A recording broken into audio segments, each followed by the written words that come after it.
Hi, friends. Thanks for tuning in to the Mental Fitness Unscripted podcast, where our conversation will encourage your healthy living journey. Inspired by our Team Quadzilla coaching motto, healthy living starts between your ears, we talk about mental fitness in ways that challenge us to think about our thinking regarding topics like habits, leadership, exercise, values, marriage, parenting, and faith. Our hope with this podcast is to sharpen you as we sharpen ourselves to be all we were made to be.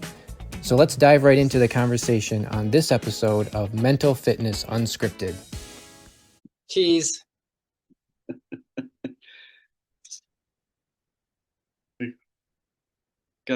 We gotta get everybody looking good here.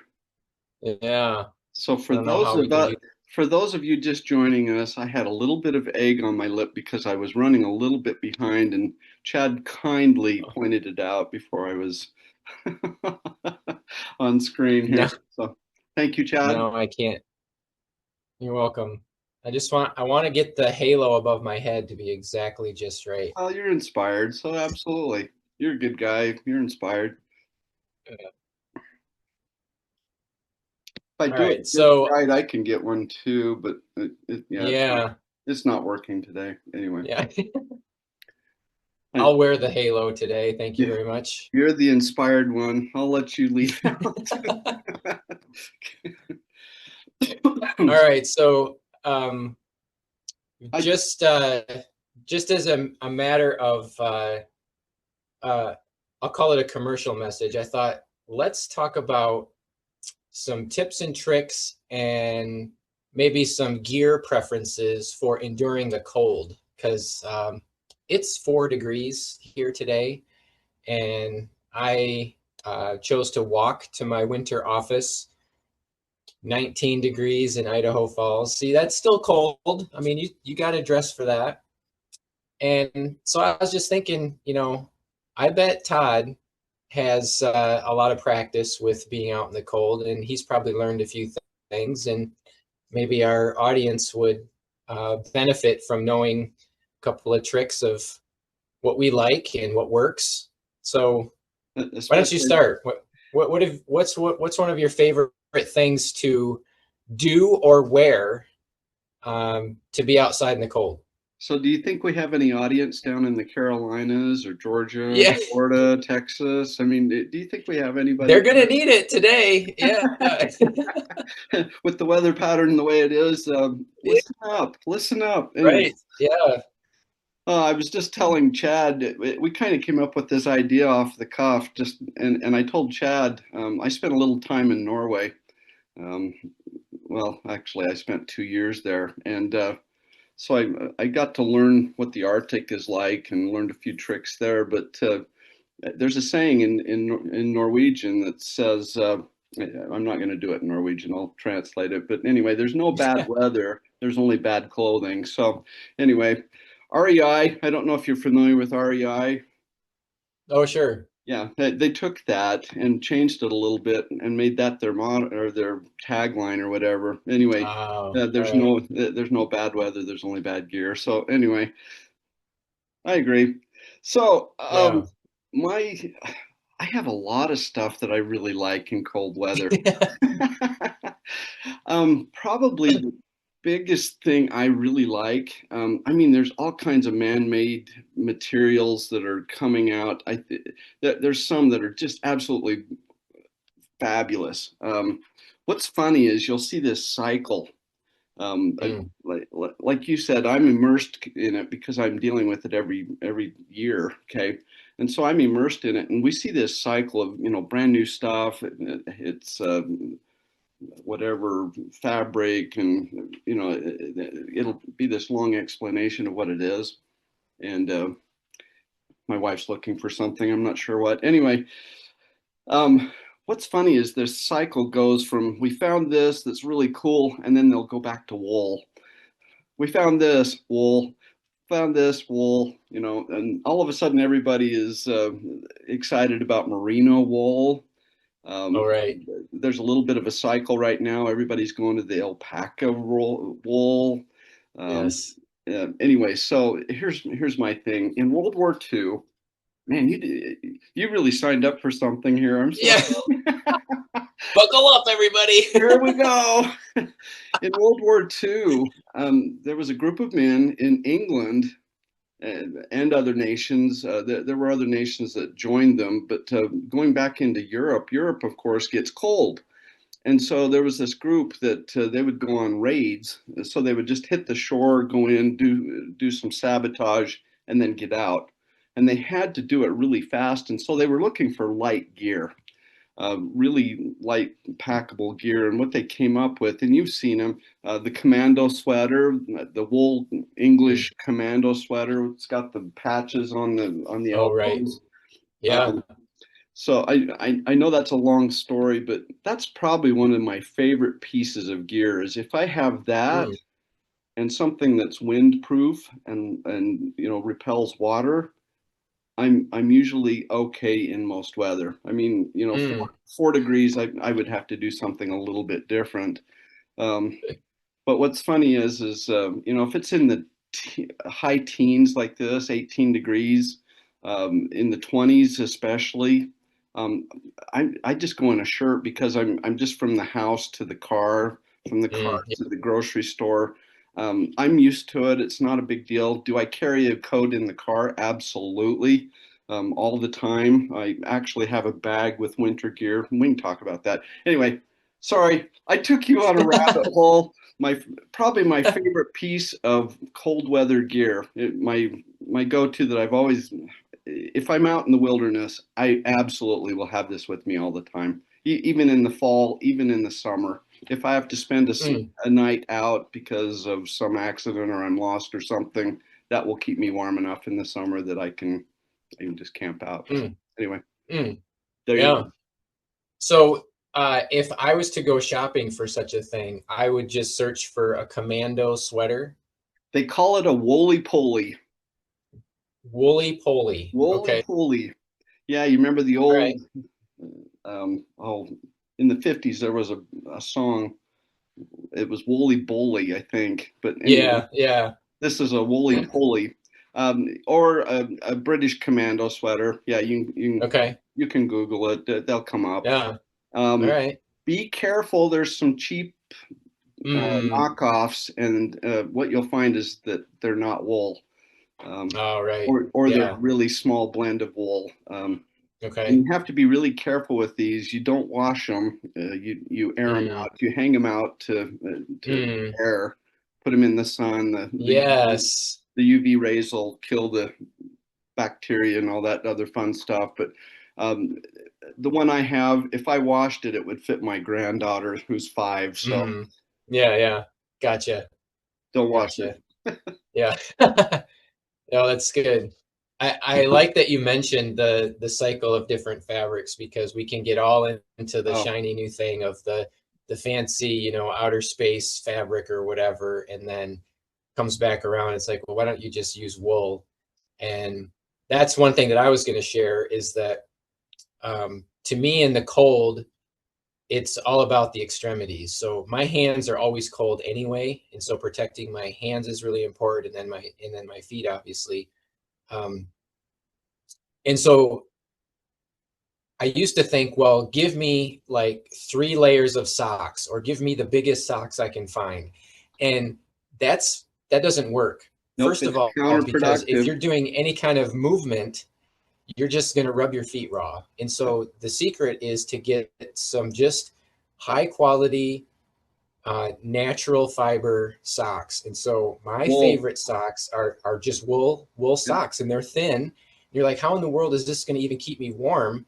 But try it. I mean, one pair of smart wool socks, or I just got some alpaca wool socks. They are Yeah, fantastic. they're awesome. I mean, you can wear them forever and they don't stink, and Yep. they're thinner and I don't know, it's just magical. But you're gonna pay $20 for a pair of socks or more, and that scares people away. But I'm telling you, that's magical. It is the best money you'll ever buy, or yeah, Yeah. the best money you'll ever spend. Sorry. Um, the secret to staying warm is not wearing more. It's keeping the air.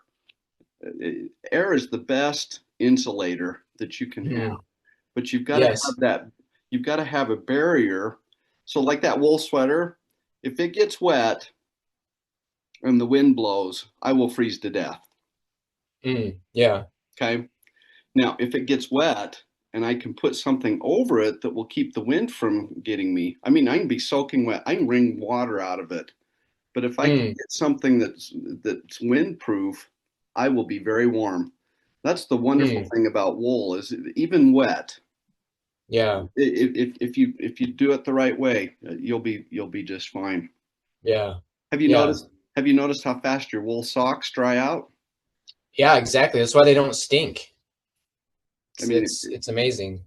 so Yeah. anyway, with socks, I see people put on 3 pairs, 4 pairs, and then they shove their foot in that shoe. And what you've Yeah. done is you've tightened your foot inside of that shoe so that there's no place for air, that little pocket of air to warm up, and your Hmm. feet freeze. And so Yeah. if you can get those loose wool socks and just create it doesn't have to be much. I mean, just a tiny, you don't, you've already mentioned your feet slipping. You don't want your feet to slip, but if there's enough air gap there, and it just has to be tiny, your feet Yeah. will, I'm going to say 80% of the time your feet will be warm. Right. Yeah, I agree. I agree. And I also love the the reality of the science about the air in the layers. So uh, you can wear surprisingly um, light Yep. gear in layers, like fleece. I have a fleece top on right now, and this with a couple of under layers maybe, and a windbreak, and you can endure temperatures that you didn't wouldn't expect, especially if you're moving. It, So, especially if you're moving. even on a hike or Yep. I Out exercise skiing. outside in the cold, and Yep. I just don't get cold Yep. so long as you're moving. And that's kind of the I want to mention two things here about that. I mean, your heart is the greatest furnace, right? So if you can keep your heart busy, you will be warm. And so that's one trick. Now, uh, if you're stranded somewhere and you're out in the cold and you don't have food and things like that, then just running in place forever is not going to work. You're going to run out of energy. So that isn't the answer for everything, but for a lot of times, if we can just keep moving, we'll stay warm. And so the second part of that is we ought to be prepared. You've seen on the news with all this horrible weather how there's massive pileups on the highway and people are stranded. And it's like, man, if you don't have the coat in your car and Yep. maybe some provisions or just some other things to help you keep warm, you're going to be in big trouble. So being prepared that way too, having stuff with you is a big deal. Blankets in the car, maybe some of those hot hand things and some snacks and whatever. So Yep. yeah, just kind of a couple things there. Yep. Yeah, and so here we just make it a practice. We carry a small shovel, we jump cables, other things like that, just in case. But in Yeah. addition to that, we call it our winter gear bag. So I I, I have a duffel bag for each of our family members, and it has boots, it has wool socks, it has Mm. insulated pants, it has layers for the torso, it has usually a couple of gloves, a smaller pair, and then a larger pair if we need to, and then the head. The head is so Oh yeah. important to cover because you'll lose most of your heat here. Um, Hmm. anyway, to cover that, and a scarf. A scarf is a fabulous thing because you can wrap it around your hands. If your hands are a little bit cold, you can create a little more insulation there. Here again, you're going to lose heat from your torso here through the neck. Um, Yeah. you No, can that's cover fabulous. you can cover your face if you need to. If it's blizzarding and you need to go somewhere to get yourself, you can wear that. Yeah. I here's another piece of gear I carry. It's just a set of safety glasses. Hmm. I don't know if you've ever been in a blizzard, but it will sting your eyes. Here Yeah. it's horrible. And so if the wind's blowing and it's drifting, it's just like little razor blades coming at you. And so Hmm. you can cover your face with the scarf, put those on, and you can still see. You do Yeah. have to wipe it off on occasion, but that's better than getting it in your eyes because it hurts. Yeah. It's really painful. So I do keep a pair of those glasses just in case I need to Yeah. work on the Well, cold. that's great. Yeah. That's great. We covered a lot of ground with the winter gear stuff. So, Wow. um, and we were clever to provide zero product placement, uh, lest the sponsors get They get a little all ticked crazy on off. us. Huh? Yeah. Who knows if we mentioned some? I did mention REI, but that was their tagline. So Yeah. Yeah. That's fair. That's fair. maybe they'll send us a Yeah. check if we keep mentioning That's right. Yeah. it. Excuse me. All So right. Well, I thought that I was did just, I did a pretty significant workout this morning. I was doing sprints, so I'm still uh, coughing and drinking and trying to. If you if you good. if you look really carefully, you'll see my sweat line here. So anyway, Oh man, look at you. Nice. Nice. um, winter gear, try it out, see what you like. Don't I mean, go with the fads if you like. I mean, if you can afford it, give it a shot.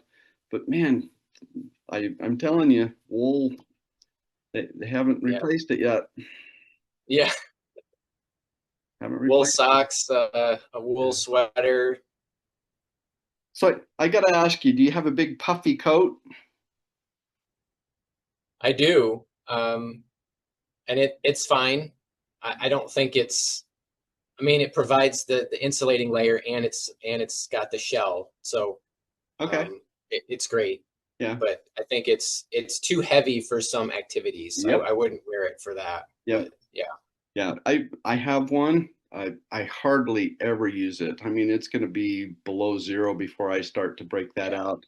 But I keep it just for that fact. But Yeah. the other thing that I would recommend is don't buy it tight. They look very sexy tight. Okay, and they look awesome. You look like Yeah. Daniel Craig in 007. Yeah. I can't remember which one that is. You look awesome, but that it's very useless in keeping you warm if you've got it tight. Right. It's back to that sock in the shoe thing. Yeah. You've got to create that space for air. The other thing is if all you've got is that big puffy coat and you get too warm, you'll sweat, and I guarantee you will freeze. Okay, Yes. wet is the enemy. Okay, Yeah. in this type of weather, do not get wet.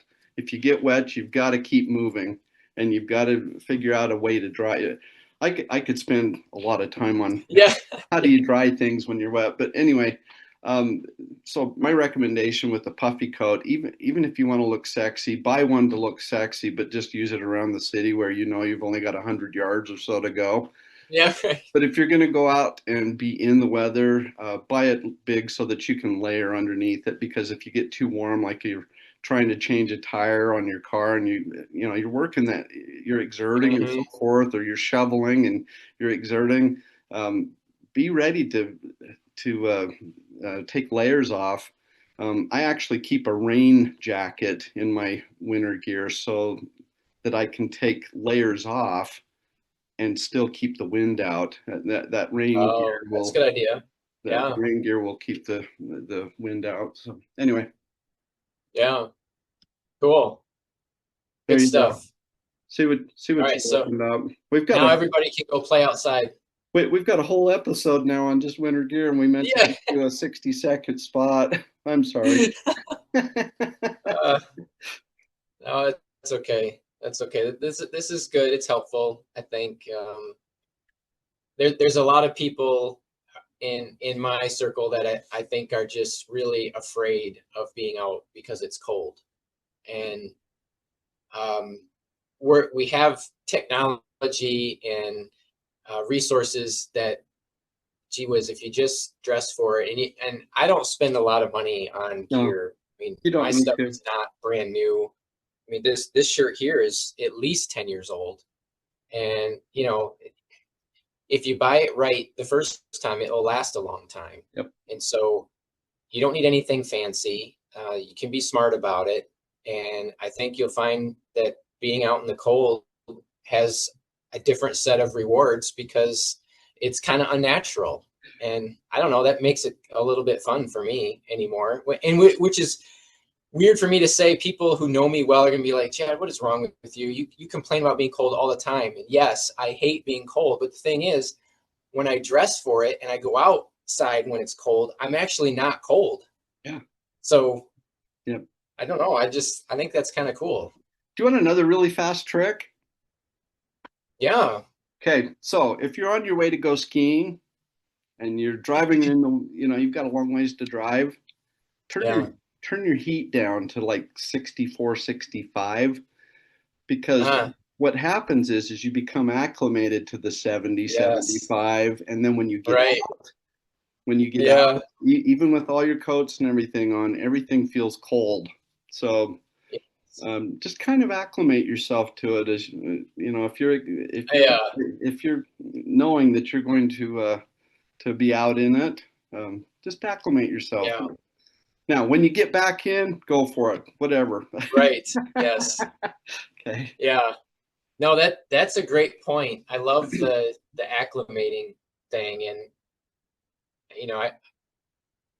I'll be careful about my commercial message for the cold plunge, but I'm a huge fan of cold plunge. I have a setup in my garage, and the water is like 48 degrees right now, and I got in it last night. It helps me sleep really well. Yep. But just getting your body used to being really cold, I think really helps as far as the acclimation when you have to be out in the cold. And it's like, hey, I've done this before. It's okay. Been here, done that. Cold shower every morning. Try it. Oof. Yeah. Try it. Yeah. I mean, I soap up and do all my stuff in warm water, but at the end, I have to rinse off twice in cold water. Yeah. To me, that's more torturous than dunking into the tub. Do you know, but for whatever reason, the shower cold is just like, it's really hard. So kudos to you for. You know what's worse? What the worst is turning that shower hand to the cold. It's trying to get my hand to take that and go. That's the worst. Oh man, talk about a mental fitness exercise. Man, forcing your hand to turn the dial, or I'm resting my foot over the top of the tub. I'm like, am I really gonna do this? And yeah, that's mental fitness exercise right there. Try it out. Try it out. No, it really is good. I like warming up after it. I'm cold right now. My house is probably, I don't know, I can look right now. It's 68 right now. I'm in gym shorts. I'm sweaty. I'm wet. Okay. Yeah. And I'm cold. And you're cold, yeah. And it's 68. Yeah. So when I get in the shower, it's really nice to warm up. The muscles are kind of going, oh, this is really great. Yeah. And then you got to reach over and go,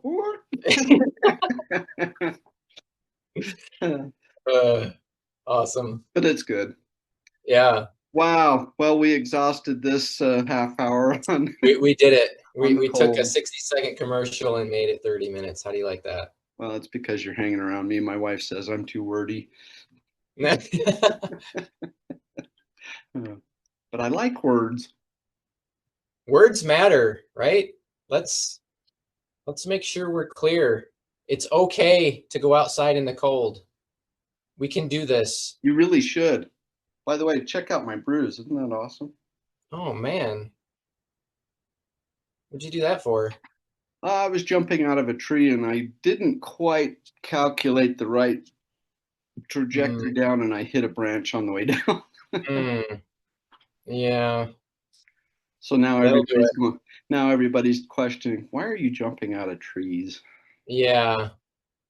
Yeah, that's, hey, whatever it takes. Youthful vigor.